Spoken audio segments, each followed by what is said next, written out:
ক্ষমতা নিজেই তো একটা বড় টনিক।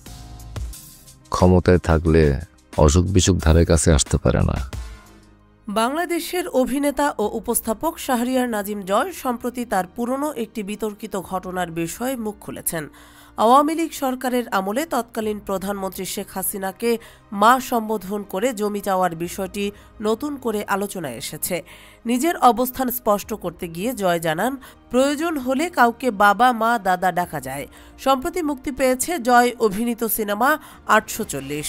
অন্তর্বর্তী সরকারের সংস্কৃতি বিষয়ক উপদেষ্টা মোস্তফা সরোয়ার ফারুকী পরিচালিত সিনেমাটির প্রিমিয়ারে উপস্থিত হয়েছিলেন এই অভিনেতা।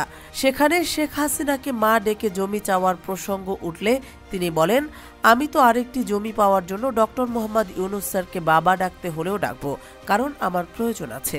জয় আরও বলেন, একটা জিনিস পাওয়ার জন্য বাবা দাদা মা ডাকা যায়, আর আমি আমার কাজের জন্য ভবিষ্যতেও ডাকবো, এতে আমার কোনো অনুতাপ নেই। তবে তিনি স্বীকার করেছেন, বিগত সরকারের স্বৈরাচারী আচরণ এবং তার পতনের জন্য অনেক মানুষ প্রাণ দিয়েছেন। এ প্রসঙ্গে তিনি বলেন, বিগত সরকারের পতনের ইস্যুটি অত্যন্ত সেন্সিটিভ হয়ে উঠেছিল। আমি তখনও বলেছি, ওই সরকারের প্রধানকে মা বলার জন্য আমি অনুতপ্ত নই। জয়ের এই মন্তব্য ২০০৮ সালের একটি ঘটনার দিকে ইঙ্গিত করে, যখন তিনি আওয়ামী লীগ সরকারের আমলে শেখ হাসিনাকে মা সম্বোধন করে জমি বরাদ্দ চেয়ে চিঠি লিখেছিলেন। ঘটনাটি তখন বেশ সমালোচিত হয়েছিল।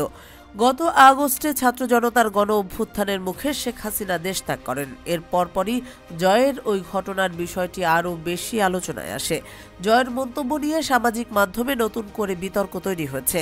অনেকেই বিষয়টিকে প্রয়োজনীয়তার চেয়ে বেশি তোষামোদী হিসেবে দেখছেন। তবে জয় স্পষ্টভাবে বলেছেন যে তিনি তার কাজের জন্য এই ধরনের সম্বোধনকে স্বাভাবিক মনে করেন। শাহরিয়ার নাজিম জয়ের এই বক্তব্য তার অতীতের কাজকর্ম ও মন্তব্য নিয়ে বিতর্ককে আরও উস্কে দিয়েছে। তবে তিনি তার অবস্থানে দৃঢ়। প্রয়োজন হলে ভবিষ্যতেও এই ধরনের কাজ করবেন বলে তিনি জানিয়েছেন।